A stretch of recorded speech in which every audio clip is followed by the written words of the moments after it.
ခိန်းကစားတဲ့လူငယ်လူရွယ်တွေဟာဘာဖြစ်လာတော့ဆိုကျမ်းမာရေးချို့တက်လာတယ်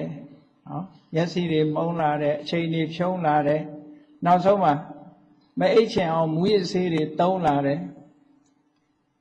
refresh ဆိုတဲ့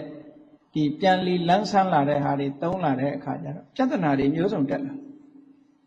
တလောရတယ်မဲ့ရန်ကုန်မှာလူငယ်တယောက်အိမ်ကနေထွက်သွားတာအရက်20လောက်ပြောက်ဘာလို့တာတော့ဆိုခိန်းကစားတာမိဘတွေကစိတ်ပူတယ်ပြန်မလားcontact လုပ်ဖို့ရလဲဖုန်းကိုပိတ်ထားတဲ့